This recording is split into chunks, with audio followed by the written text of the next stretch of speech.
like a giant increase in hair count of like just density in the back of my head, especially because the crown I had it the worst. And I would say that my hair is better now than it was at 16. I think I'm sure of that. Hey guys, and welcome to another podcast for HairStacks. Today I'm here with Braeten and Alessandro. Could you guys, go through and introduce yourself? All right, my name is Braeten. I make hair loss videos, but I'm very intrigued into hair loss in general, the science behind it, kind of all that. And thank you for having me. This is amazing. So I appreciate it. No problem. So I am Alessandro. I'm from Italy, and I make YouTube hair loss videos too. Yeah, and thank you for having me, Kyle. No problem, guys. So first, let's just start with both of you guys' general experience with hair loss and how you came to your treatments. We can go with Braeten first. All right. So first, I'm 21 years old. I originally started experiencing hair loss around, I think, 14. My hairdresser started to notice some pretty noticeably thinning kind of in the back of my head, like where the crown was. And I never really thought of it much at first, but around 16 or 17, I started to work out more of a anaerobic kind of like more lifestyle. And I definitely started to notice a lot of like recession of like the neural wood, but like the crown of my head was started to get really bad. And I started to get not compliments, but people saying, hey, you're starting to, bald in that area. And I was like, 16, 17, and I kind of started to panic. And that's where I kind of got into more of like the Finasteride road. But I was kind of a lot of fear monger at first. So when it comes to Finasteride for like side effects, and I was still a teenager, so I didn't really want to like hop right into it. Yeah. So I started with like ketoconazole shampoo, and that of course like I didn't see like a major difference in this time, maybe just more of like a cosmetic appearance. But it still got worse and worse with time, and so that's when I started Finasteride, a milligram, I believe, every other day when I was 18. Then I never added really minoxidil just because I didn't want to like get into I heard a lot of bad side effects from it. I wasn't very educated. I kind of just knew like, hey, Finasteride is the way. You need to get rid of dihydrotestosterone, and so I just kind of stuck with Finasteride. But I still started noticing a lot of thinning, even with like milligram every other day. And of course, I have pretty aggressive hair loss, especially like at 14 if you start to notice it. But with time, I started kind of more educate myself more on it. I actually I didn't get into like a tretinoin minoxidil combination. I got into microneedling first, and Yeah. that's when I saw a very big I think I responded very well to microneedling minoxidil. I have before and after pictures also I can share as well. But a giant increase in hair count of like just density in the back of my head, especially because the crown I had it the worst. But in general, I started to get on Finasteride like kind of every day, a milligram, and then I got into dutasteride when I was around 20. And dutasteride up 0.5 milligrams daily. Now I do 2.5 milligrams weekly with Finasteride. And so far, just because I don't want to like, side effects of dutasteride, I definitely started to notice some. So that's how I kind of like got into it. And I still do microneedling actually. I do it weekly, but I don't do it aggressively. I do it more of like the millimeters and a 1.5. It's like a 0.5 or 0.5 millimeter. So I do that with minoxidil, and yeah, it's been really good for me personally. That's excellent. What about you, Alessandro? What's your history with hair loss and, how you came to treating it? So actually, the first time that I noticed hair loss was at 16. My frontal hair was thinning a lot. I had a lack of density, and I also had retrograde alopecia, which was very aggressive. I remember the guy that cuts my hair, my barber, he pointed it out when I was 16, and we didn't know what was going on, right? So, and what I did is basically nothing. I didn't take action until I was 20 years old. So I went to a dermatologist, but he told me to do PRP, and I didn't know much about hair loss at the time, so I did. It kind of maybe it stabilized hair loss a little bit, but at the end I started losing all my hair, bro. It was bad. So then I started watching YouTube, and I was watching Kevin Mann's videos, Hair Cafe, And I started being familiar with finasteride, so I got it prescribed and I started using it. And I had great improvements. I also was using minoxidil, and I would say that my hair is better now than it was at 16. I think I'm sure of that. And I've used, since then, I've used basically almost every treatment under the sun. Kyle, you know about some of the treatments that I used, some Yeah. pretty obscure stuff.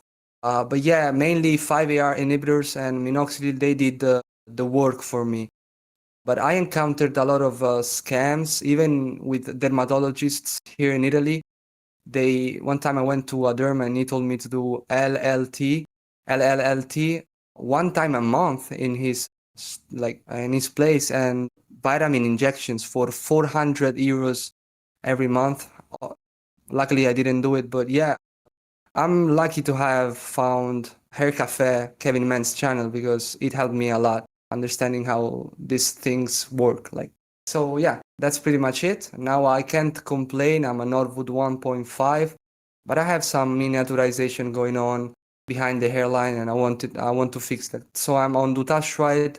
Right now I'm on 2.5 milligrams of dutasteride every day, and I'm on topical minoxidil as well with Tretinoin and alpha-jediol, and that's it. Yeah, you guys have some pretty comprehensive stacks, to be honest with you. Yeah. And also, it's just really relevant to bring up how you guys all noticed your hair loss relatively early. Like I myself noticed around 16 as well. So I'm under the opinion that if you're somebody who notices hair loss very early, like let's say 15, 16, right? It's likely an aggressive form, and maybe when you turn 18, it's something to look at, like dutasteride or finasteride, to combat, that AGA. Agreed, 100%. The early onset, I think it probably correlates with the aggressiveness and the speed progression of AGA. So yeah, that makes a lot of sense. Oh yeah, for sure. So Braeten, for you, do you have any other family members that have AGA by any chance? On my dad's side, almost everyone on my dad's side is either they went bald like around 40 or like they're on their way out. But on my mom's side, it's like zero. There's like no one on that side. So growing up with my mom, she always told me like, yeah, you have your mom's genes. You'll be fine. You don't have to worry about it too much. But like, I just kind of like knew in the back of my mind that there's something going on here when I was a teenager. So it's just it was kind of just scary kind of at first because I didn't know like what to do. I think I originally got into hair loss with like more plates, more dates, because I started working out around that time. Yeah. And so I came across his videos, and I just that's where I learned about Finasteride, which is kind of off like some of his videos. But like Kevin Mann, for example, I actually just got into his videos this year, and I didn't like it. It's a whole new just like book that's just been open to me to different information. So it's been great. Yeah, like likewise, I would say, more or less the same path, right? I was looking at hair loss treatment before I even started seeing, significant loss of ground. I think it was my older brother and him, how he like lost a lot of hair relatively young, that kind of like pushed me to being, okay, this could be my future soon. Let me see how I can combat that and retain my hair for as long as I can. And yeah, like I went through a somewhat similar kind of path. At least for me back then, I don't think finasteride was that common as a treatment. I was still like 16 or whatever, but it wasn't common, right? So you would go online and you would find people talking about saw palmetto, finasteride being bad, not working, and how you had to use like pumpkin seed oil. There's this one guy named, I think, Pine Cones or something like that, where he was talking about drinking green tea or putting it on your scalp with onion juice could reverse AGA. Yeah, how that stuff. Yeah. But no, like, yeah, definitely Hair Cafe, Kevin Mann, Derek for More Plates, More Dates. These are very good sources, yeah. Alessandro, for you, what did you notice in terms of your family and hair loss? It's exactly the same thing that Braden said. On my mother's side, everybody has hair, even at 70 years old. On my father's side, there's a lot of the AGA gene. But one thing to note is that my brother, he actually is older than me, 3 years older, and to this point, he has no signs of AGA. So Yeah. Yeah, I see that a lot. Like you never, even between the siblings, you're never sure who's gonna get what. Something I like to add, my sister, my older sister, she seems to have it Oh too. shit, guys, one second. I think I'm having an earthquake. Like legit. Millions rattled by a rare East Coast earthquake. Earthquake. Oh my God, there's an earthquake. I think we're having an earthquake. Earthquake. An area not used to these kinds, many wondering what exactly was happening. What the hell? Yo, whoa. Yo, be careful, bro. That was weird. Oh yeah, bro. It's still going. Whoa. Is this the first time this happened? The last time this happened, strangely enough, was okay, this isn't even scripted. Last time this happened was like in 2010 or some shit. Whoa. What the hell? Am I like, is it just my neighborhood? Let me give me one quick second. Oh my God. This is like the most random. Yeah. Am I tweaking? Like literally that my house is like vibrating. Hopefully it's on my like my cooler or whatever. No, that's insane. It might be. No, I don't. Yeah, like. Okay, sorry. Let's go back to this. Maybe if it actually is an earthquake, I'll put a clip on the screen or some shit of New Jersey earthquake that just occurred. Anyway, yeah. Before my house comes falling down on me, Alessandro, I'm sorry. You were saying something about what you noticed on your family side? Oh, I was basically done. My brother doesn't have any sign of AGA, and yeah, I was done talking. Yeah, thank you, Kyle. Yeah, I guess what I was going to say was, yeah, it's never really like uniformed amongst the siblings, right? You could have the eldest brother who's a Norwood 1, and then the younger one who's like Norwood 5, right? This sort of, it's seemingly polygenetic inheritance of sensitive hair follicles to DHT is, it's kind of random. Like for me, my father, his dad never lost his hair. Like he died with like a Norwood 1. But my dad, you know, at 40 or maybe late 30s, that's when his hair started to like rapidly decline. So the genetics for this is very random. Oh, It is very, yeah. Like my sister, like she has like a worse hairline than me, and it's like she has it really bad. And there are times where I'm like wondering, I'm like, it's kind of just because my eldest sister, she has a perfect, you know, head of hair, very thick, but then the second oldest, she has like thinning hair really bad, and it's like, you know, and it's kind of scary because it's like, well, she's a girl, and you know, so you know, what will that reflect onto me? And so, you know, we'll see though. How the future holds with treatment. So she's losing hair with the Norwood pattern instead of the classic, how do you call it, Ludwig pattern. Yeah, so she's losing it at like male pattern baldness, kind of like so at that way, which is very odd because, you know, so obviously she's a woman, so it's like it's just kind of scary almost. But she looks exactly like my dad, so I feel like we all have kind of like similar genetics when it comes to like my dad as well, because we are like almost identical, it feels like. So, and my dad is, he's slick bald, so so, but yeah, I feel like it's with just genetics in general when it comes to like hair loss. Oh yeah, I feel like no one's safe, just in general, even like girl, you know, even if you have, you know, minute levels of like DHT, it just depends on like, you know, the androgen receptor in general. So. Oh yeah, 100%. Like my grandma and my mother, they have signs of hair loss actually, thinning. Mm-hmm. My grandma has a bald spot really, and it looks like AGA for sure, like a classic female pattern baldness. Like it's usually in the I know that it's usually in the Ludwig pattern for women, but what you will say it's rare, but makes sense since some men can lose hair in the Ludwig pattern, and the same goes for women, which can lose hair in the Norwood pattern. So yeah, it's kind of it's that. Yeah, it can be pretty scary sometimes, just because, you know, you never really know, you know, it's not set in stone like this is the way you're gonna lose your hair, you know, it's all over the place. I wish we could do that. Yeah. But yeah, anyways, for Alex, for your like kind of like hair loss stack, like for example, you use 2.5 milligrams of dutasteride daily. Yeah. Do you have like did you notice any like side effects at first, or like what's your like side effect experience been like, if you mind me asking? Oh, actually, my side effects experience is that when I started using dutasteride at 1.0 milligrams, I actually switched cold turkey from finasteride to dutasteride. When I was using one, maybe lower, I had lower libido. What happened is Mm, that I went in holiday and I couldn't get dutasteride, so I started using finasteride for around a month again. mm, And then I switched back to dutasteride, and I had the craziest libido increase in my entire lifespan, bro. It was crazy. And in this server, the Kyle server, actually most of the people they report increased libido on dutasteride, and I think mm. it makes sense. And yeah, just people didn't have the chance to report a higher libido in the clinical studies, so that makes Yeah. sense.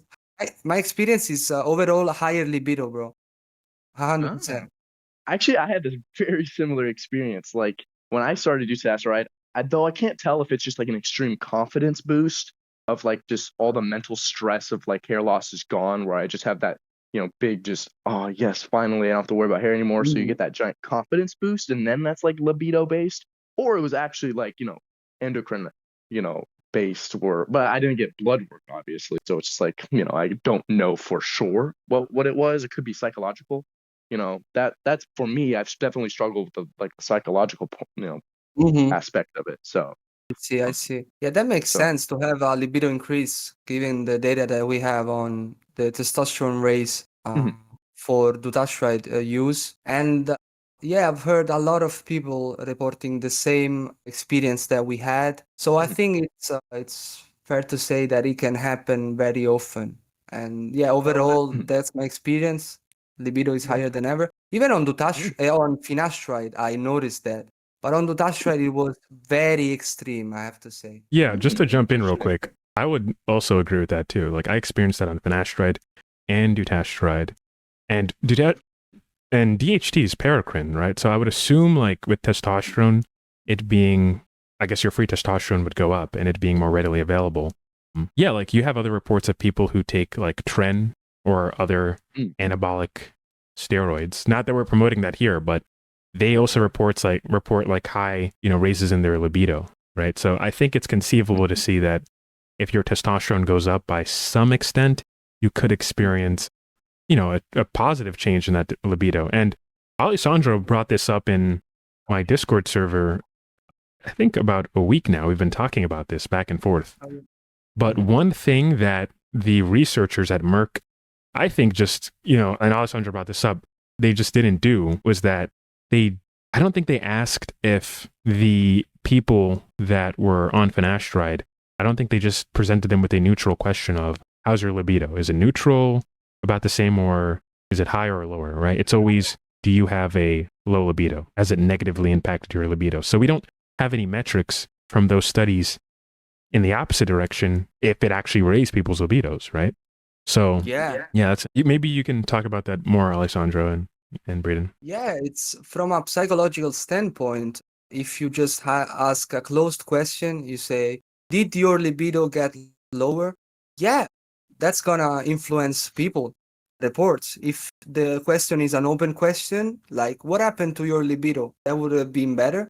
And even they could have asked, did your libido increase? Did your libido get lower? Or did your libido stay the same? I think that would have been great. And Kyle, you brought this up. You said if they actually did that in the study, if they would have done it, probably a lot of the fear mongering wouldn't be there. Just Oh yeah, most that, definitely. yeah, that was a great observation because, like in the side effect, it could have been listed: libido can increase, can stay the same, or can get lower, and that would have made sense. And for what I've seen anecdotally, but I've seen at this point more than 8 people said the same thing. Maybe the people that have a higher libido, a libido increase, could have been more than people who have a lower libido. I think that would be the case. I think that it will be more common to have a libido increase than a libido decrease. And I think that the libido decrease can depend on the estrogen levels because of aromatase and what happens when your test levels increase, right? So yeah, that's my stance on it. I'd like to add something too, kind of to that. Have you guys ever had like, is your like libido in general, is it pretty stabilized, or is there like giant spikes of like just drive? How stabilized is your guys' like libido, have you noticed, on like finasteride, dutasteride?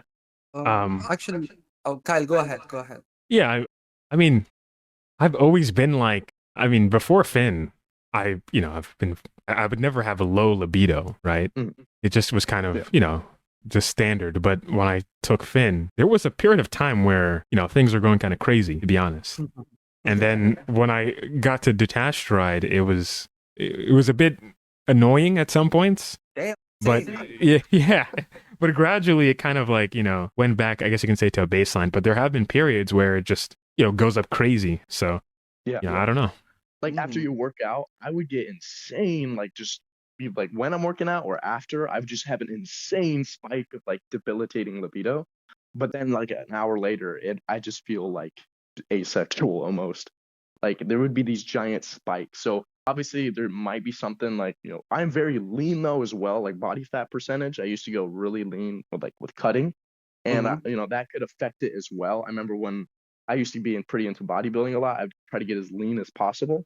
And that's when I noticed the spikes the most. Like whenever I'd work out, I'd be like extreme, like hyper, like, libido. But then after, it's just like straight, just, just felt like, death, asexual, and like that. So those were like the biggest like notices I had when I started finasteride, dutasteride, and being like extremely lean and working out. So that's my experience. So your experience was mainly about short-term changes, but my experience before using 5-AR inhibitors was more like changes that were month to month, not hour to hour, if that makes sense. So I remember before using finasteride, I remember that I had, in particular, 1 month in the summer when I had the lowest libido of my life, but I have a lot of health issues. So I don't know, maybe it was related to that. But after using 5-AR inhibitors, it was just more stable overall. And I like what Kyle said. It said the libido became kind of annoying, right? And that's exactly what happened with both finasteride, but especially dutasteride. With dutasteride, I had the craziest, highest libido in my entire lifespan, and I couldn't concentrate in the university. In that I psychology, it's 90% women, so it was distracting. I have to be honest. But it was distracting. But yeah, even with finasteride, I was in a long-term relationship, and I had a high, very, very high libido. So I think that people need to realize that, like, when you use these things, you don't know if your libido is gonna get higher or lower. It's not just that it can get lower. People should know that. I like how Kyle said that things would have been differently even on the web, online, about those drugs, because a lot of fear mongering would be gone, wouldn't be there. Yeah, I firmly believe that. Like, it's like mind over the matter kind of like context here. Oh yeah. I had a similar experience kind of like with gynecomastia. Like I had it induced through puberty. And when I started finasteride, I was just a ton of fear monger was in me that it's going to give you worse gyno. And for the longest time, I thought my gyno was getting worse and worse and very psychologically, harming to me.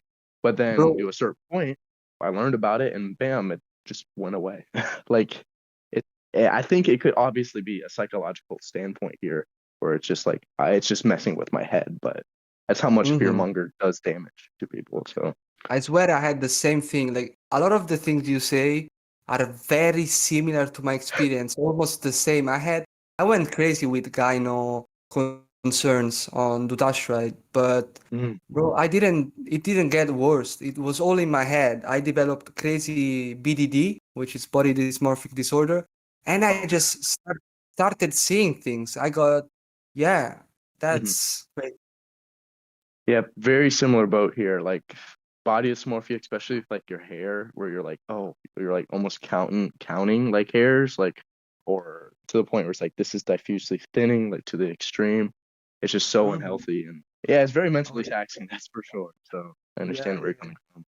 I read a psychology study on body dysmorphia, body dysmorphic disorder, and hair loss, and it turns out, that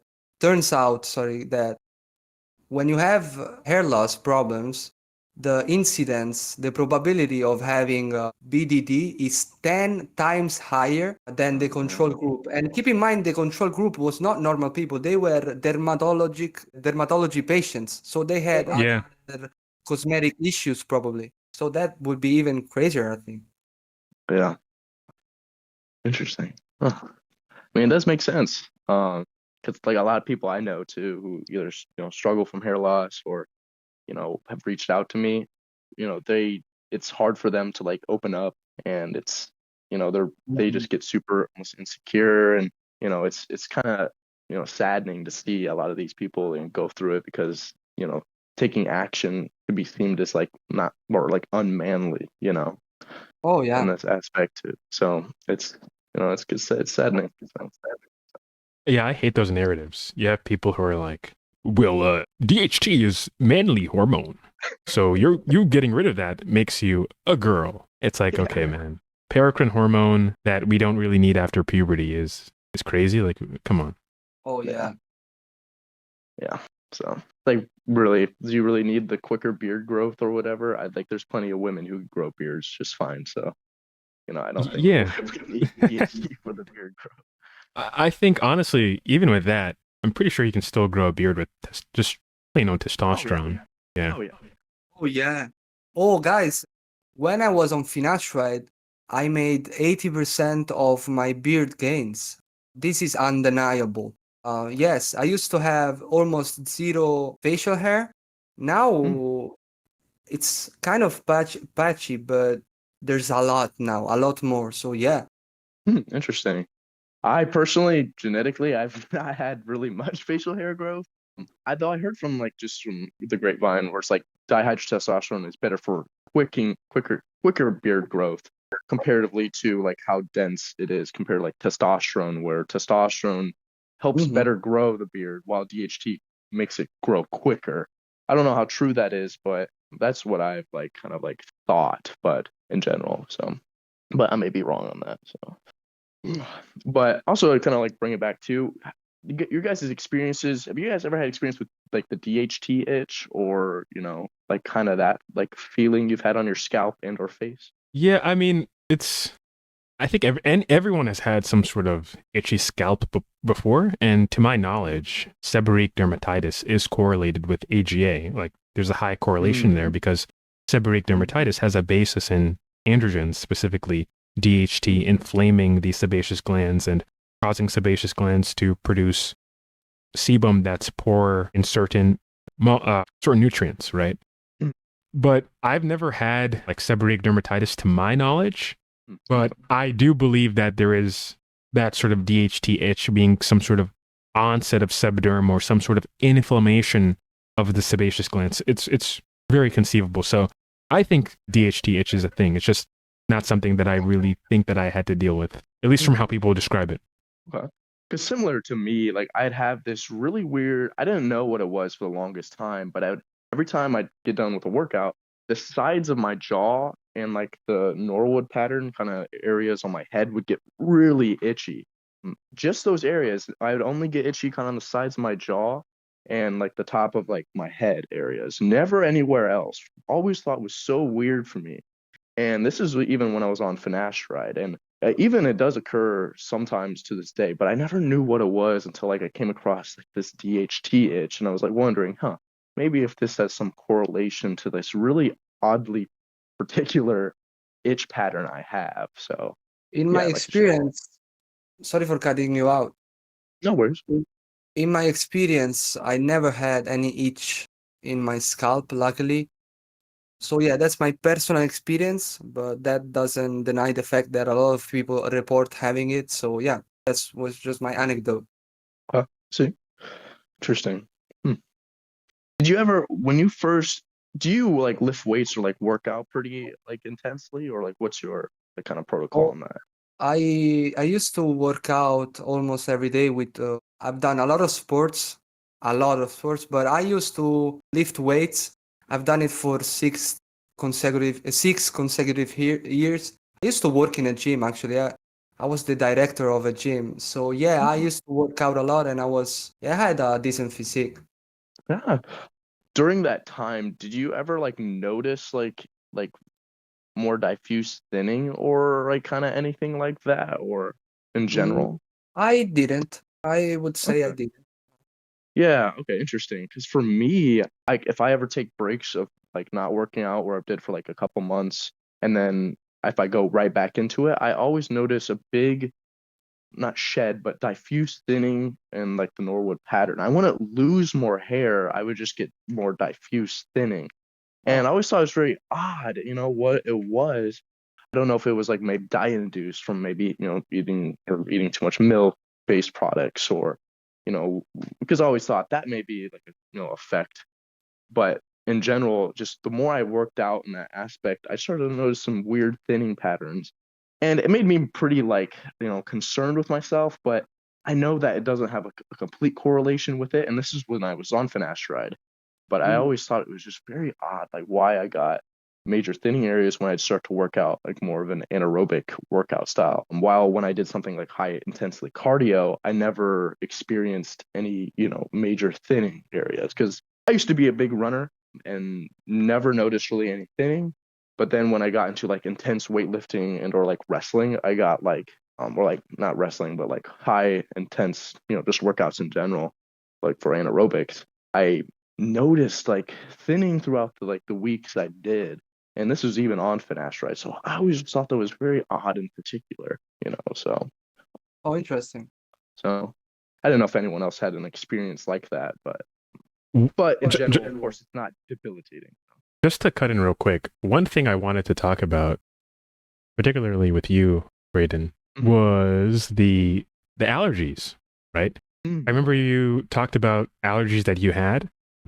I myself, I have some pretty annoying allergies. When I was 10 years old, I developed an allergy to literally all fruit. Like when I was younger, and 10, I could eat fruit just fine, but at 10, maybe some sort of gene turned on and said, everything that's fruit is your enemy. The moment I ate it, I would get like hives, like my gums would become swollen, and I'd actually get an itch in my scalp. I remember that. And I had to be on allergy shots for 10 years. Oh, 10 years after that. I can eat fruit now, but when it comes to like more exotic fruits, like that, what is it, the dragon fruit or whatever, yeah. that shit fucks me up a lot. So I think you also mentioned something on your channel about the gel capsules of dutasteride, and you made some sort Yeah. of like, distinction. So I wanted you to like just talk about your allergy history and just go from there. Yeah. All right. So, yes, I am allergic to a lot, like a lot, as in almost 70% of all foods. My worst allergies that are almost life-threatening are things like poultry. So that's all bird products. So things like chicken, turkey, or meat I cannot have. While it's really odd, I can have eggs though, which is very interesting. But things are also pretty bad are seafood, melon foods. So things like cucumber, cantaloupe, watermelon, extremely, like, gives me an extreme allergic reaction, anaphylactic shock. But this is where my allergies. I'm allergic to. If you name something, I'm most likely allergic to it. But it's very not worrisome whatsoever. Like I'll maybe have indigestion and or maybe a little my ears will itch really bad, and it'll just or I'll get like a headache. It's nothing bad, and over time I think I've gotten more used to it. But some things I just have to watch out for. Most of them aren't life threatening, so I don't have to worry too much. But I have this really the more I looked into my allergies, they were very not like like they weren't like conveniently like I have allergic reactions to the most random stuff that didn't make any sense. So, for example, I would have fresh pineapple and I'd get an allergic reaction. But then I'd have canned pineapple and have no allergic reaction. So this is when I thought this can't be right. There's something wrong. And this is the Actually, same just to with jump in real quick though, yeah, yeah. you could also just have a pollen allergy because for me, it was the same thing, right? Like Mm. I could Well, if I eat an apple, I'm getting like cooked. But if that apple is like canned or has been processed to some extent, maybe like apple pie, I was fine to eat it. I think it's just the pollen content itself has been destroyed, or some protein you're allergic to has been destroyed in that process, right? Whether it's freezing it or putting some preservative in it. I don't know. It's like, yeah, I'm also allergic to like a lot of things as well. Yeah. It's annoying, and it's just very random. So I kind of understand where you're coming from that. So that makes a lot of sense, the pollen part. But I remember a pork is one of the only meats I can have. And so pork, I remember one time I had pork with just like every other time, but I went into anaphylactic shock eating it one time. Oh, And I shit. didn't know what happened, like what was different. And I remember I was at work. I'm sitting there and I'm like anaphylactic shock. I didn't have an EpiPen on me, so I didn't have to go to the hospital or anything. I just kind of had to you know, work it off, in general. But it's scary because things like that will happen, and because it's super, it could be so random. And the more I look into it, there was like some things like MCAS, which is like mast cell activation syndrome, which is just like an autoimmune condition where your body will flare up to the most random things at random times, like it's exacerbated. I started looking into that as well, and maybe, that could be something that correlates with why my allergies are so random at certain times to, certain things. But like back to your pollen thing, I am very allergic to like the outdoors. So if I go outside, it's like it's not it's hell. So it's so hard to look into just because it's so random, and anything could happen with my allergies. Because I used to be very allergic to peanuts, but now I'm not at all. But it's so up and down, and it's scary at times. So yeah. Did you get any allergy shots by any chance? Yeah, actually, I think about it, I might have gotten them about 10 years ago when I was younger, but now, no. I don't even have an EpiPen now, which is not good. But I think it's just because I'm more confident with like what I eat. Because usually I'll eat something and I'll have like an allergic reaction, and I'm like, okay, I'll just go away. It's just annoying. And also something I want to throw in as well, certain supplements, things like selenium and or NAC, if I take, or the dutasteride as well, if I take those on an empty stomach, I get a major allergic reaction through like my face, ears, and I get a gnarly headache. And while if I take them on a full stomach, nothing. So I think it's just the capsule's coating. Okay. If I'm not mistaken, sometimes they use gelatin. Okay. So Yeah, that's really odd. It's just because like I'll eat a ton of similar foods and no allergic reaction, but then one day, boom, have a allergic reaction to it. So I really don't know. That's why I was looking into the MCAS. But it's a hard thing to figure out. That's for sure. So yeah. Oh, Alessandro, do you have any allergies yourself? Oh, I don't have any, actually. Luckily, I don't have. Yeah, I'm blessed in that sense. So, no. That's cool. I guess for this next part, we can talk about just you two. Again, you guys have some pretty similar hair textures, I would say. So how do you guys feel about the notion of when you have more curlier or kinkier hair, that because of the nature of the hair, it kind of masks the overall thinning to the point where it has to get really bad for you to, I guess, notice in some spots that you're losing ground? 100%. I remember watching your second video on YouTube, and that's when I became a fan back in the day, because you said something along the lines of being curly when it comes to AGA is both a curse and a blessing, because it makes it difficult to see signs of hair loss, to keep track of the situations, but on the other hand, it gets easier to hide recession, to hide thinning. And so, yeah, I actually resonated a lot with that video. I related a lot with that because with my curly hair, it made it difficult to notice hair loss progression for sure. And it also made it easier to hide it, because I'm pretty sure that most of the people wouldn't even notice hair loss if they see me walking down the street or anything else. And so, yeah, that's both a curse and a blessing. Very true. Yeah. I resonate with that a lot. Very similar to me. If I have a day, if I wake up and I don't want to wash my hair or it's a not wash, I don't wash my hair every day. Then, because usually if I wash my hair, I can make it, I can comb it out in the shower so it's less frizzy and the curls are more, coverage. There's more coverage and it just looks better cosmetically. Then it looks like I have no thinning whatsoever or no energetic alopecia. But like if I wake up in the morning, it's super frizzy, super diffuse because it's, I just woke up. Then it's a lot more noticeable. And if I don't have time to wash it or don't wash, I use just like a comb or something or a wide tooth comb and I just flick it out and I kind of have like the afro kind of appeal. And it covers everything. Oh, wow. Oh yeah. Oh yeah, I can do that too. Some of my friends, they said, "Oh, you have an afro today," because I can do the same thing. But luckily, when I wake up now, I don't have that issue. But I resonate a lot with what you said because back in the days when I had a worst hair loss condition before the improvement, I had fear of waking up. I remember sleeping with some chicks, and I made sure that my head wouldn't like my hairline wouldn't touch the pillow that much so that I was like a mommy, bro. I was a mommy. Oh, man. I was sleeping on my occipital part. How do we call it? The donor area. I was sleeping on that. But now I don't care because I had a big improvement in density overall, and so luckily I don't have the issue anymore. But 100%, I know what you're talking about. Luckily, it got better, and now I don't care anymore. I just sleep comfortably. Yeah, but that's was just a funny story to tell you guys. Yeah, I used to sleep like a mummy, so because otherwise I would. Yeah, I remember I was 17 or 18. I was sleeping with a girl. We were dating, and at one point she said, "Oh, you're gonna go bald." Just when I woke up, right?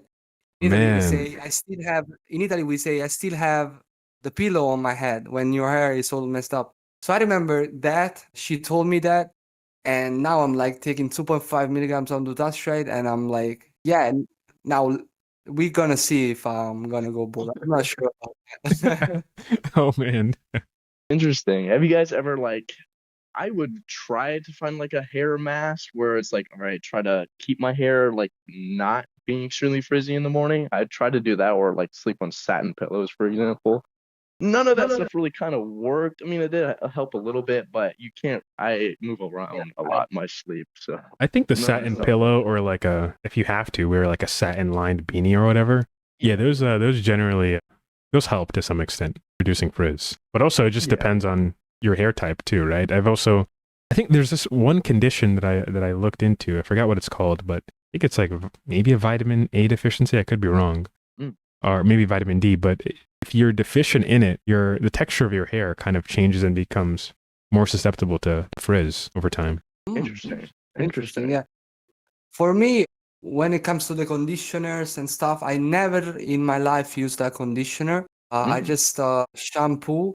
And what I notice is that when I use a diffuser or when I air dry my hair, I have no frizz whatsoever. But as soon as I apply minoxidil or as soon as I wake up, things get worse. And topical minoxidil, man, that thing is, I mean, it's not the active ingredient, it's all the other vehicles and stuff, but it's the PG and ethanol. But oh man, I hate using that. Even though I have to say, guys, in the last year, now that I have more density, sometimes I kind of like the look of my hair when I apply topicals because it gives me a lot of volume. A lot of people would say the opposite, but for me, yeah, that's my experience. It's only the last year though. I used to hate it. It was so bad for styling the hair and for the frizz. Oh yeah, Frizz. same here. Exact same story here. So. Mhm. Though it does make it like the more oily my hair gets, like if I don't wash it for a couple days, it gets extremely thick. Even though it looks cosmetically less thick, but like just so I put my hand through it, I cannot get my hand through it. Like it's so thick. Oh, the same. Oh, exactly the same. Yes. Yes. Yes. So it's it's like of course I think it's like it's healthy for the hair to be oiled up and not stripped of oils all the time. If you wash your hair every day, but Oh, definitely. I would agree with that. yeah, but like it's just like, do you sacrifice sometimes, like either do I sacrifice the look of having oily hair all the time, or should I just shampoo and condition, make it look good, but maybe it's not as healthy? You know what I'm kind of saying? So It could also dry out your scalp too if you excessively wash and get rid of that healthy sebum from your scalp. Yeah. I'm yeah, probably doing that. I wash it every day because of topicals. I just want Mm. to get the better absorption, but I'm probably, yeah, it's probably detrimental to the environment of the oils. Also because with curly hair, it takes more time for the oils to reach the end of the hair. So yeah, I Yeah. should maybe. Yeah, but the thing is that with all that topical minoxidil and stuff, I have to wash it. Otherwise, I would have to use 10 milliliters because after Oh. I wash it, I can just the dropper, I can pass it through my hair. But when like after I applied it already, so the second time that I applied it without a shower, or the third time, I just the hair is tangled and I cannot even pass my fingers through it. It's like glue. Yeah, it's like glue. You said you use tretinoin, right, Yeah, Alessandro? All right. I also use it in the past. Yeah. Okay. Do you use that every day, or like is that a topical solution for you every day, or? Once a day, and it's in the same topical in together with minoxidil. Okay. When you like go days like without washing, or when you did, was tretinoin, like, was that something that was like help the absorption of like all your topicals, or was it something just to add for like the minoxidil sulfurate, like mechanism of action there? So like, Yeah. why did you get into tretinoin? Like, what was your Oh, like kind of reasoning? I got into Tretinoin because of the data that we have on Okay. increased absorption and upregulation of SULT1A1, Mhm. sulfotransferase enzyme. I got Mhm. into that for that reason, but I usually use it Mhm. alongside with alpha-estradiol, which is a weak estrogen. So maybe the I have improved absorption of that as well, but I don't mind that much. I find alpha-estradiol to be side effects free in my case, so at least for me. So I don't mind that, but that's why I got into it. I remember when I upped the dose, when I started using a higher dose back in the days, I went from using 0.01 to 0.025. I remember that I had some issues with red scalp and pain, and when I was using shampoo, it would hurt. So Mhm. yeah, if you want to use it, just use a lower concentration because that can be harsh on your scalp. Mhm. Yeah, I had I started using tretinoin recently. It just get see what if I can get an upregulate, because I hate microneedling. So I was like, all right, maybe I could try to switch it. And I had Mhm. a extreme telogen effluvium from a tretinoin so far. And Oh. of course, I feel like that's normal, but like very sensitive scalp. Like my scalp got like I'd use in my conditioner, I had peppermint oil in it, and it was so cold, like in those areas, like I could feel like my Oh, skin was yeah. so much more sensitive. So that's my experience. Yeah, so I'm not sure if I'll continue it, but we'll see. Like, I don't know. Like, some people are really against like the microneedling thing, and I don't think it's the healthiest thing. Maybe like down the line, but I've had great results from it. I think I grew back the most hair from microneedling and minoxidil, and also it's like a pretty cheap alternative, compared Oh, to yeah. tretinoin, which was Do you expensive. use Dermapen or like a Dermastamp, or a Derma roller, or that I Doctor have a Pen? machine. I have a Okay, like machine. the Derma. Sorry, what is it called? The Doctor Pen or something? Yeah, it's something like that. Hold on, let me look at the exact name here. It's actually, yeah, it's something similar. It's like a full blown machine. I think it was, what's this called here? Yeah, Terminator 2. Okay, yeah. The Derek one, yeah, the one that uses Derek. Derek Yep. uses it. Yeah, I think And when you use the derma roller, it's just so bad because the traction, the movement going up and down. I think that's what's likely to cause more of a fibrosis kind of Scarring. healing. Yeah, scarring here healing. Okay, we'll Also, see. the penetration is different. If you look at, there's one study that I found some years ago that showed how when you do microneedling with the same needle length. The penetration is different between like vertical penetration like dermastamp and dermapens when compared to the derma roller, which doesn't have that much of a penetration. So I think people should keep in mind when they apply some protocol from a study, but they use a different tool to microneedle. So Exactly. if you find like the difference, I think was 25% of penetration. So they should take that into account because it penetrates less. And also, yeah, what you pointed out, Kyle, is very nice observation. Like the way it works when you roll it, it could create much larger holes. And yeah, that could be a problem, maybe. Yeah, of course. We don't have long-term data.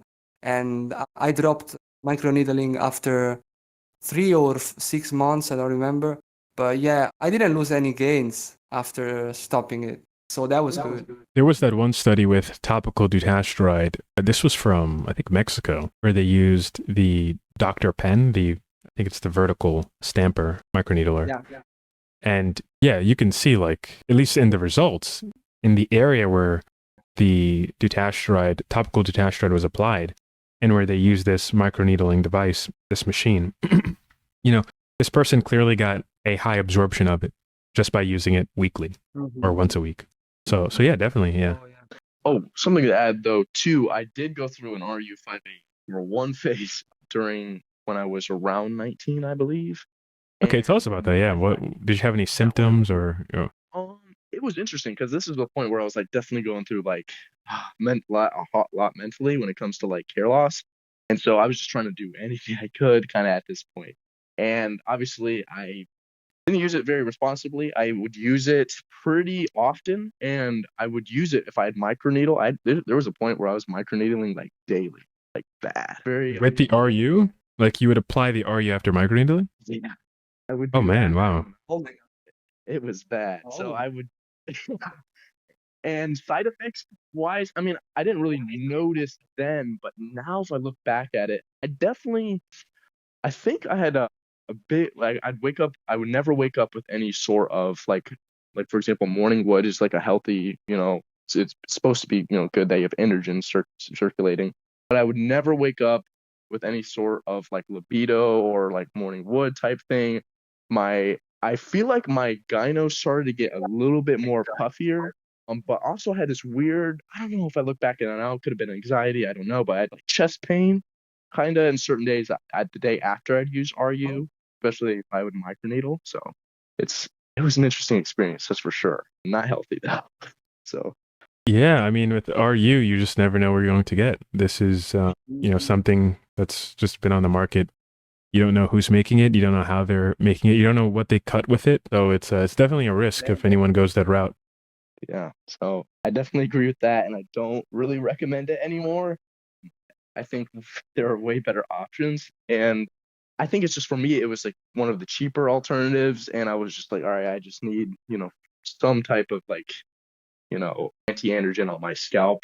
And I think I made a video kind of similar on this, like why anti-androgens are like, usually good to kind of pair with if you're like an extreme responder, just to crush like scalp DHT levels, But like what I was using it for, it was just some, very unhealthy, just kind of swinging in the dark here, just trying to get my, diffuse thinning and hair loss under control. But of course, it was just kind of out of like a panic mode. So definitely not good looking back at it. So Yeah, I've used a lot of crazy stuff too. I never used RU, but yeah, I've used out of desperation. I've used almost every treatment under the sun, and I had some experience with a couple of compounds. So I get where you're coming from. Sometimes we yeah, just wanna have. I think Kevin Man calls it the hair grid, right? When you just Yeah. want more and more. I like that term. yeah, it's like the more and more, or just like you just want to maintain, like you want to keep every single hair, and if you like shed one hair in the shower, you like freak out kind of phase. Yeah, it's definitely a scary thing, especially when you're younger, since most people of course go through hair loss when they're older and more mature. While like when you're younger, you're 19, you're just gonna be freaking out all the time about it. And especially if like your hair is like one of the biggest attributes to you, it will just run your world. And oof, it's a lot mentally though. Oh yeah, one thing that I want to talk about now that you mentioned it, like Yeah. hair being part of their identity, like for basically for everyone, hair is a part of their identity. But when it comes to having like our hair types, having like curly Caucasian hair, I think a Mhm. lot of people see that as a symbol of ourselves. Like when Mhm. people don't know my name, they refer to me as the curly guy, you know? Yeah. And people comment on my hair. Maybe it's the same about you. A lot of the girls love it. So Oh, it, it's so characteristic. Like having long curly hair is something that defines your person. Like it's a sign of. It's basically a part of your identity. So hmm yeah, I resonate with what you said. yeah. Yeah. I don't know if it sometimes plays into like kind of unhealthy, you know, idea. Like, for example, you went through the body dysmorphia kind of disorder thing. Hmm. You look at yourself like twice as harsh, and you make sure you're on pinpoint because that your hair is your identity. If you're known as the hair guy or the guy with the curly hair, once it's Yeah, gone, the hair guy. you like lost yourself. So I understand where you're coming from with that. Hmm. It's scary because it's just like that downward spiral. It's just it hurts more and more like the more you think about it and stuff. So Yeah, yeah, I definitely. also have like professors at the university commenting on my hair, on my curly hair. I have a lot of people that did that. So yeah, I would personally, I mean, there's nothing wrong with accepting going bald, but Yeah. in my, for me personally, I would have a problem accepting myself going bald. So yeah, that's my stance on it. Mm-hmm. You ever think you could like do a hair transplant if it got too bad, or what's your like kind of stance on that? I Like, would could you? definitely. Yeah, you would do it. Yeah, I would do it, but I would wait for Vateporfin results to come in, and Mhm. also I will wait for the situation to get worse. I don't want to waste any grafts, but I've considered it. The thing is that I know it sounds kind of silly, but I don't want to shave my head, and Yeah. because every time I shave my head, like I have girls at the university saying, "No, why did you do that? It was longer, was better," and stuff like that. So I'm Mhm. sure that buzz cut, I would look, in my personal opinion, for myself, I would look kind of bad. Yeah. Same. Yeah. Same So here. that's kind of a silly reason not to do a hair transplant. But I'm also young, so Oh, it yeah, I makes would sense. wait out. Yeah. Because yeah, you look. Some people if they shave their head, they just look mean. Just not them, or like you're very masculine looking. Like it's just now, if you're like if a good combination. Like for me, a lot of people say, "Oh, you look so young, you look so like nice and stuff." But like if I put my hair up, my eyebrows are pretty thick. So like if I shave my head, I would look like a felon or like something. So I Oh man. yeah, it's definitely a big part of it. So yeah, Yeah, your hair is amazing. Yeah, bro. thank you, Like I love your hair. thank you, appreciate it. Though a quick question, if you guys know, I have like my hair type is different all across my scalp. Like the back of my head and kind of towards the back, it's like almost straight. Like my hair is almost straight back there. It's like a little wave to it, but it's like almost straight completely. While like the sides and the front are super curly, it's just back there. It's Oh, almost like completely straight. It's is it very the odd. same length? What was that? Oh, sorry. Is it the same length? No, it's a lot longer, and it's so annoying when I have to get my hair cut because like the back grows so fast, and it looks like a mullet. It starts to form in this weird cut where my hair is super dense in certain areas, but then so long on the back because it's like a weird Hmm. mullet. It's disgusting. I have Did you have this issue when you were younger? well, when I was younger, I actually straightened my hair. I don't know why. I think it's because I got gaslit in one time thinking I looked like a certain celebrity, so I just started straightening my hair. Um, so but and no, not really. I also had a different haircut where like the sides of my head completely were shaved and I had like a weird, only a little bit of my top was really short. So I didn't really notice it too much. When I was younger though, I had completely straight hair. When I hit around I think around 15-ish, my hair started to curl. And that's when I kind of started straightening it because I didn't want curls at the time. I was very Wow. dumb. And Wow. but when I hit a certain age where curls are popular and they're good, and I started to become more self-aware, that's where I let them grow out. But that's when the back of my head, only the back of my head, just was permanently straight. I mean, it's a little wavy, but permanently straight now. I don't know why. Interesting. The back of my hair, my donor hair is very curly. It's the same. It's the same as the scalp, you know. Yo, that's very interesting. Yeah. I don't know if it's like some genetic thing, but none of my like sisters have it or anything like that. My dad, nothing, no family. It's just super odd.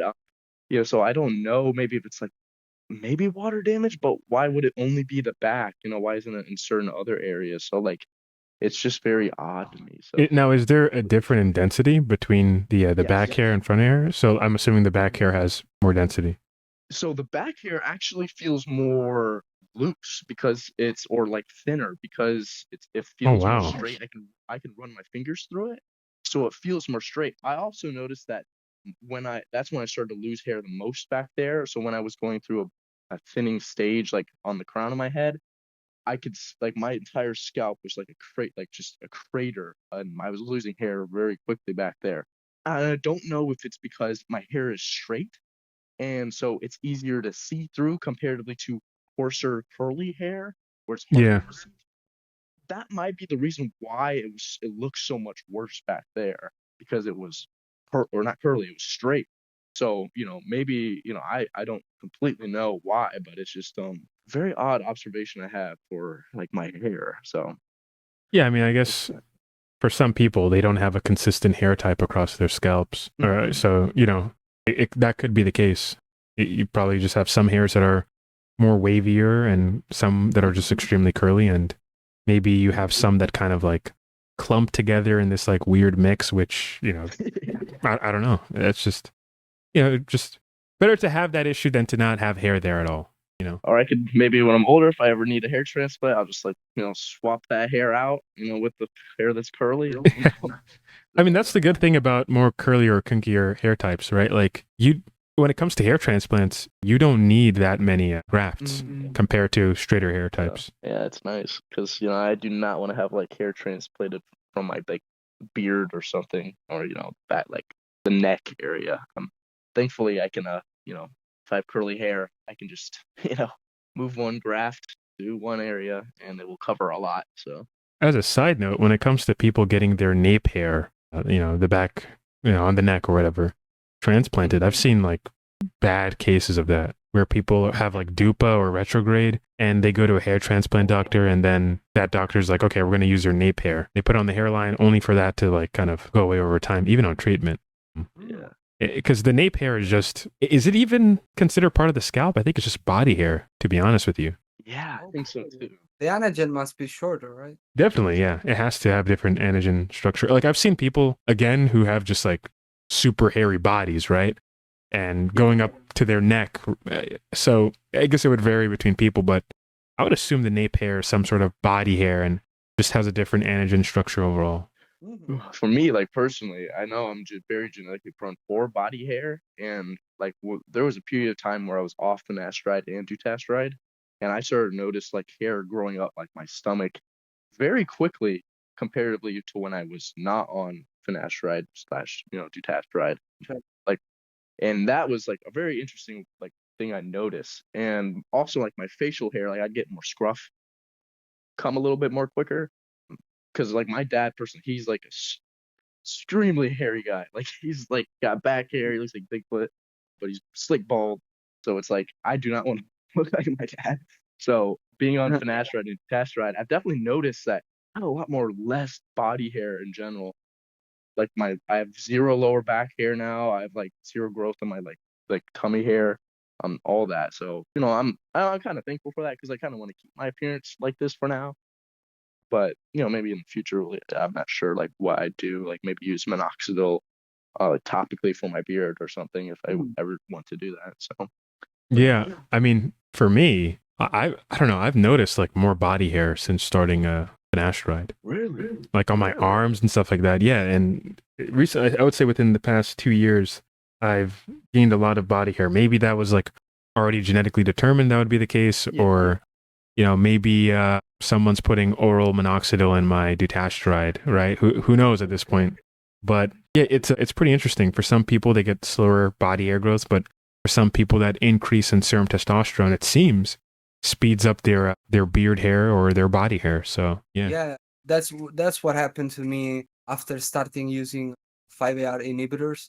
Because I mean, I'm not sure that, I had a spike in beard density because of it, but what I'm sure of is that after starting using 5-AR inhibitors, I gained basically all of my beard hair. And yeah, a lot of people are scared about, oh, I'm gonna lose my beard, or maybe, oh, I will never develop a beard.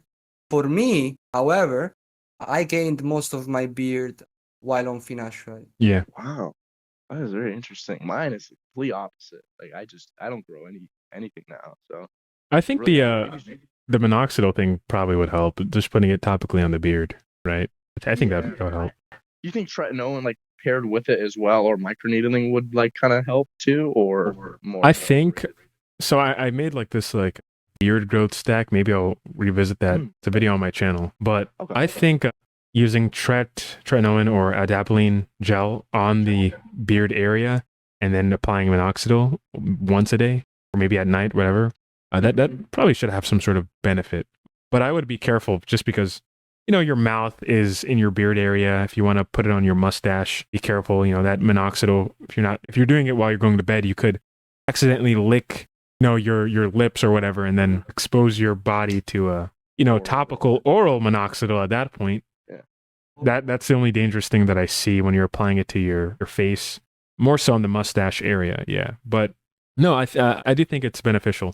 Just if you use Tret, obviously, or any topical retinoid, maybe wear sunscreen the next day just for that photosensitivity. Mhm. Yeah, I'm Irish, so yeah, we will cook in the sun. So yeah, so I definitely, yeah, wearing sunscreen. I definitely have gotten to that too. I use tretinoil on my face at like nighttime and in the morning. If I know it's gonna be like sunny out or the UV exposure's high, then yeah, I'll put in like a sunscreen acne mix. So like treatment. So yeah, for like just all around like skin protocol though, I had like a big clearance in acne when I started dutasteride. I don't know if you guys ever like had any acne or anything like that, but what are your guys' like kind of like experience, especially like you, Alexandra? Actually, I have a condition which is very similar to acne. And when I started using dutasteride, I saw a very remarkable improvement that. But when I started using even more dutasteride, so when I went to using 2.5 milligrams, it was almost cured, and it's an incurable autoimmune disease that I have. Oh, And yeah, it's very beneficial, and dutasteride is often listed as a possible treatment for that condition. So as you guys say in America, two birds, one stone. Yeah. Yeah, where's that? interesting. Huh. Yeah, that's very similar to me. Yeah, dutasteride cleared out like a lot of my back acne and chest. So it's of course I think it's like to diet as well. I feel like if you have a lot of oily foods, it will affect your skin. But hormonally, I think dutasteride really helped with my like kind of outbreaks, which is very interesting. And I don't know, like a lot of people probably don't have the same experience and or different types of acne conditions, skin conditions. So, but yeah, me personally, I think it's been great. So. Yeah, but theoretically, that makes sense since I think now maybe Kyle can help me with that. But for what I know of 5-AR type 1 is more present in the sebaceous glands and in the sweat glands all over the body compared to type 2, which is more present in the prostate and in the hair follicles of the head, I think, of the scalp. So I think theoretically it could be beneficial for, acne and stuff similar to acne just because of that. Because, yeah, I've read some stuff about the role of DHT in these inflammatory conditions. So maybe, yeah. Yeah, I would agree. Definitely, like reducing that type 1 5-alpha reductase enzyme, which is, like Alessandro said, more prevalent in the sebaceous glands, can slow down their activities, right? Because it's been demonstrated that androgens, specifically DHT, like I said with seborrheic dermatitis earlier in this podcast, that it can make the sebaceous glands overproduce sebum that's specifically rich in triglyceride and cholesterol. And once that happens, it happens to be a perfect breeding ground for certain bacteria, propionate bacterium, and then it just would, build up in the pores and cause an, cascade of inflammatory processes. So that's how we get that sort of acne thing to it. But Braeten, like you said, it could also be due to diet, right? So if you could cover your androgens, right, using 2.5 milligram dutasteride, decreasing the presence of DHT, but at the same time, if you're eating oily food, or if you're, working in a place that has a lot of like dust and you're sweating too, that definitely can contribute to it as well. Yeah. Okay, interesting. Have you guys, assume you guys both use topical minoxidil or have had like your experiences with it? What have you guys ever had like facial like growth, like where your eyebrows connect to your hairline? Yeah. When I started using topical min, I'm not using it right now, but when I started using topical min, yeah, like I had like hair on my forehead that was visibly like growing. So Yeah, like I know if I took oral minoxidil, I'd probably have a huge unibrow. So I had a Oh very yeah. similar experience. Yeah.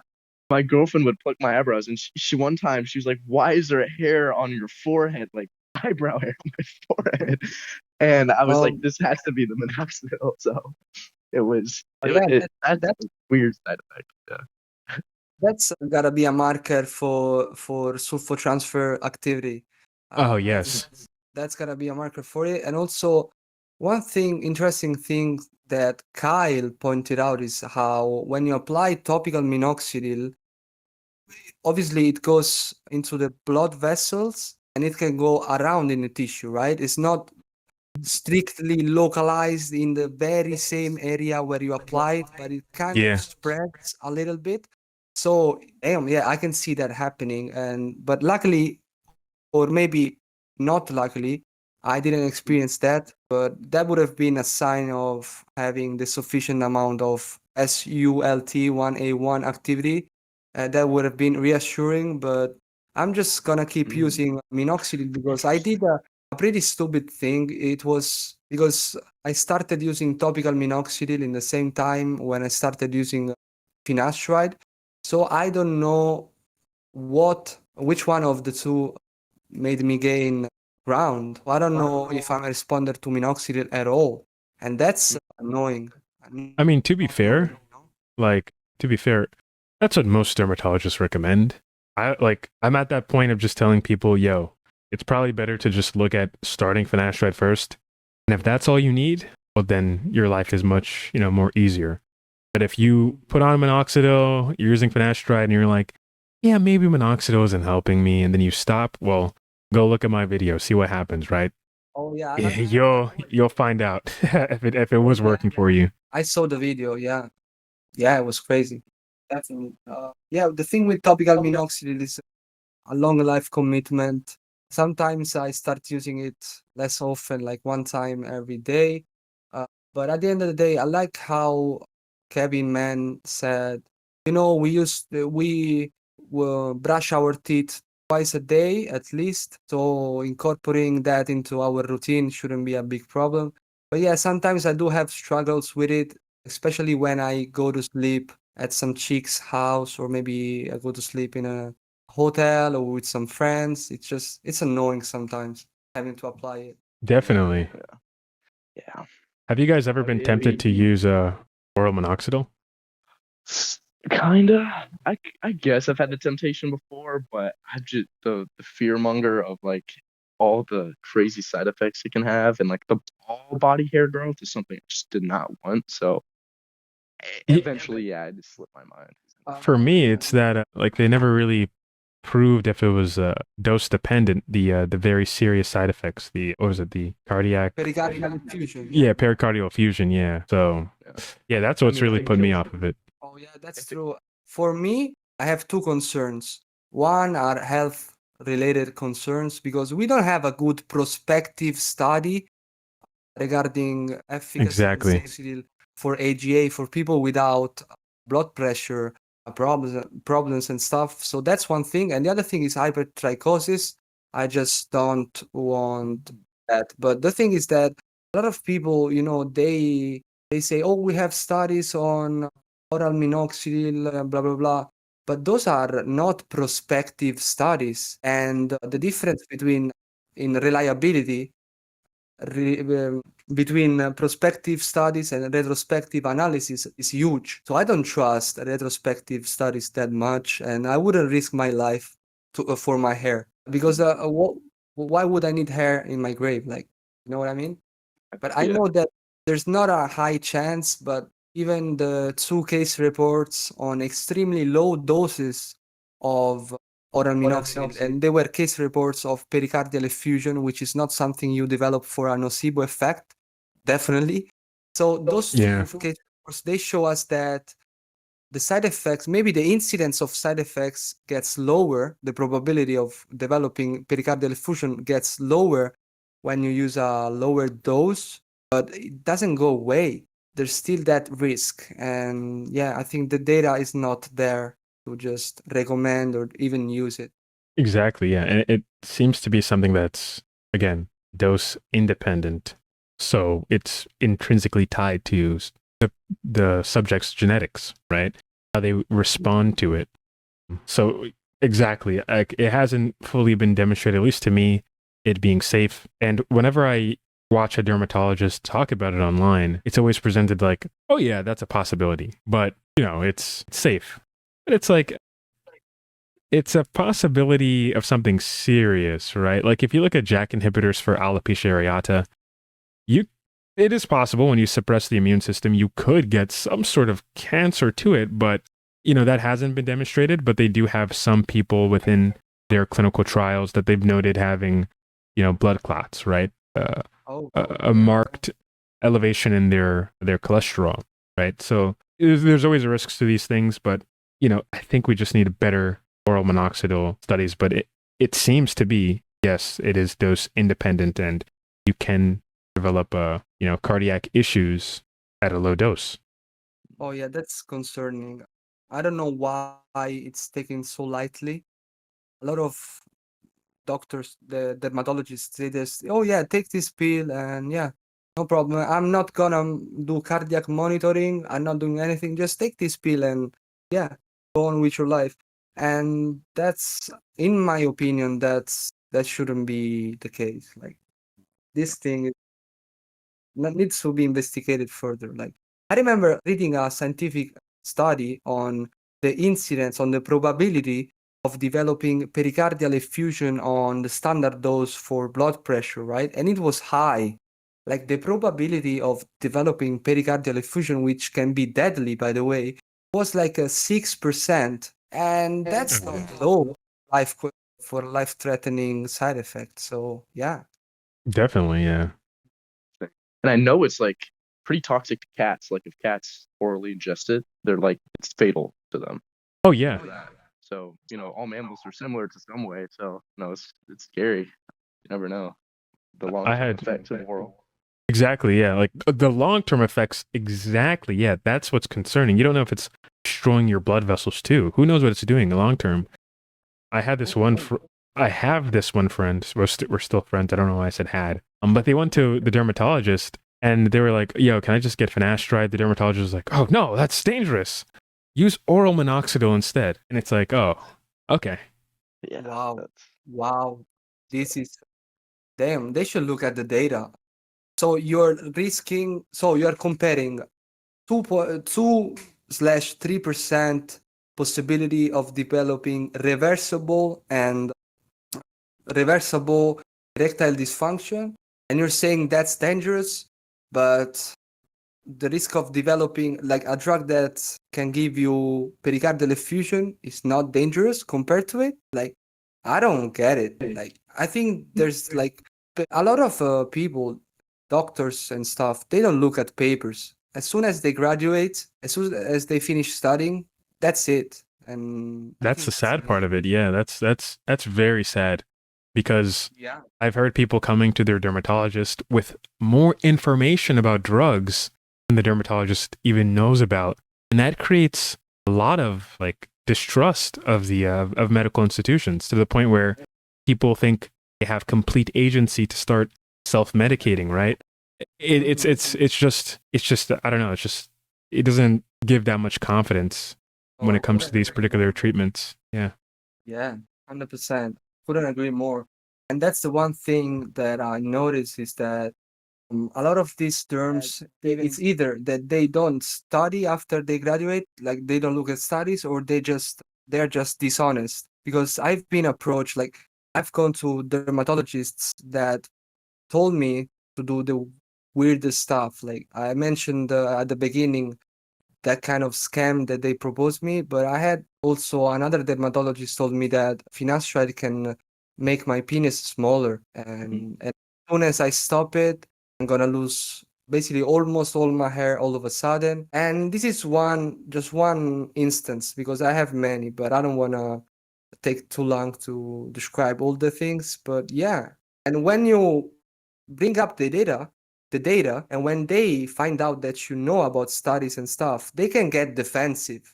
Oh yeah, definitely. I've experienced that. They get some of them get very defensive.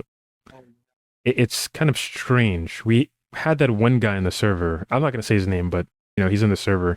He talked about how he went to go, essentially confront his dermatologist to give him a biopsy because his dermatologist was like, "It looks like you have alopecia areata." When in reality, he just has male pattern baldness, a conventional male pattern baldness.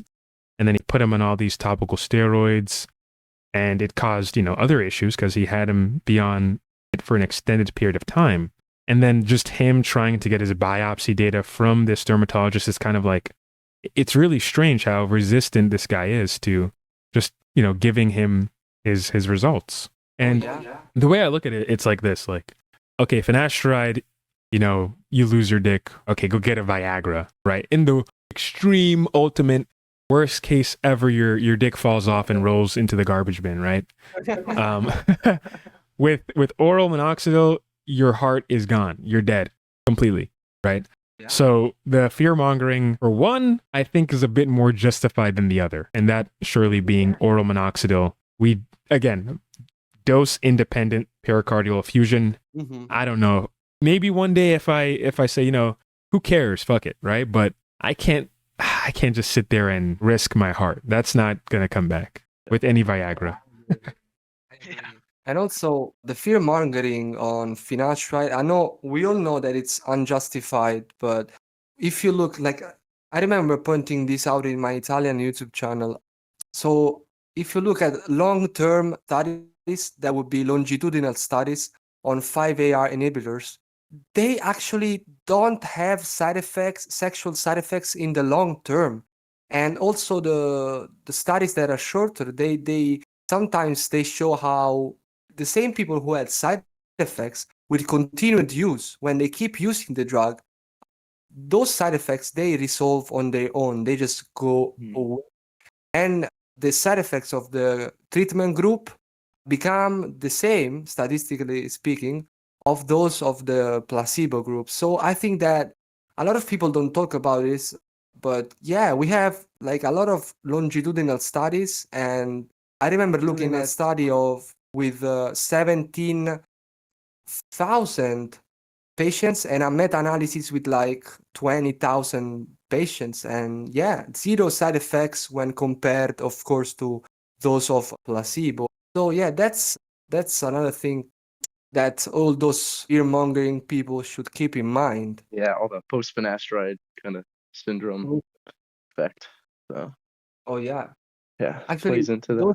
those post-finasteride guys, they go around also in YouTube comments and in forums and on Reddit. They go around and try to make people afraid of those drugs, and they are the main cause of erectile dysfunction problems and PFS. So I would say that the biggest cause of PFS, if not the only one, is actually the fear mongering, because we have a very good study that shows how the nocebo effect can give you 3 times a higher incidence of sexual side effects with finasteride, 3 times more probability of developing sexual side effects if you are informed about possible side effects before using it.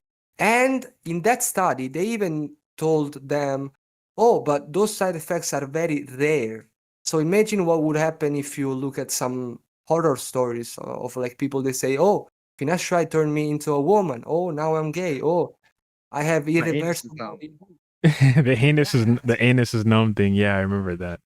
Yeah, it's just it's the condition of social media, right? We're at this point where the anecdotes are being elevated to these high quality meta analyses with studies that have gone on for decades, right? It's kind of weird just seeing that, being the case. And again, just to go back to earlier in the podcast, if Merck had a proper survey that just approached the subjects neutrally saying, hey, how is your libido? Is it high? Is it low? Or is it about the same while you're on treatment, or, comparing it before and after? If you gave subjects the opportunity to state, actually, my libido has been very high, I'm certain that you would have people today on forums everywhere saying, guys, help. I've had a boner for the last 5 weeks because of finasteride, right? Like you'd have shit like that. Oh my God, yeah, such a good point. 100%, Kyle. Yes. Yeah. It's really it's psychologically, I went through it so bad. It was now that like I've been more informed through it. It's like all the side effects just magically went away, it seems. So it's a lot, very psyche. So Oh yeah. yeah. I mean, I do think it is important though. Like your perceptions of the medication creates a reality. Like it literally creates a biological Yes. mechanism. Your cortisol goes up, all these signaling hormones and molecules, they go up and they prompt you to have a response, right? If you have high cortisol, your libido is definitely going to be affected. That high cortisol comes from you and your cognition, your recognition of, okay, this thing could possibly be dangerous.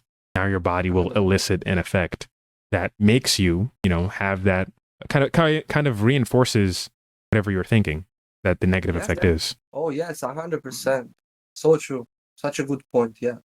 But yeah, well, this has been a pretty cool conversation. Before we end it, I guess for both of you, you guys can talk about what your future goals are in regards to your stacks, if you're looking at updating your stack or just continuing it.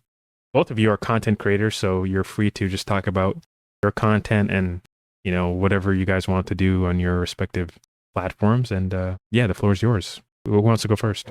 So regarding my future with hair loss treatments, just for money thing, just for money wise, I will not keep using 2.5 milligrams of dutasteride. I'm definitely gonna use more than 0.5. So I'll probably, after 6 months on 2.5, I will probably just keep using 1.0 milligrams as I used to 9 months for 9 months. So yeah, that's gonna be my goal. I'm gonna keep using minoxidil, and that's pretty much it until new stuff comes out, right? Because I've tried everything. But yeah, those are the staple of my hair loss stack. And regarding my content, it's just, yeah, I have this Italian channel. I'm planning to do, other videos, but nothing too big. And I don't plan to become too big. I like it being a small channel. I don't know why. I can't explain why, but I prefer it to be a kind of a small channel. I don't know. Yeah, that's basically it. Thank you, Kyle, for this amazing conversation. And yeah, you can go ahead, Braeten. All right. Well, this has been a pleasure. Great meeting you guys. Alessandro, you got a lot of good information. Same with you, Kyle. So honestly, my future stack, I think I'm gonna do probably 2.5 milligrams dutasteride weekly with finasteride every day, and then topical minoxidil probably twice a day with either microneedling weekly or daily tretinoin. So we'll see with that and how that goes down the line. For my future and like kind of like my channel, I have a little channel on kind of hair loss. I like to do videos kind of on like some things that maybe are obscure or maybe not known about, and maybe just educate myself more and more. I need to learn a lot. So, just try to get more information out there that's not, fear mongering to finasteride or hair loss treatments, and, just try to shine more light on hair loss and make men more comfortable with, treating it and dealing with it. So that's my goal in my future. Definitely, yeah. So, yeah. Well, it's been really cool talking to you guys, and hopefully we can have you guys back again in the future. Oh, likewise. Thank you, Kyle, and thank you, Braeten. Yeah, thank you guys. It's been awesome.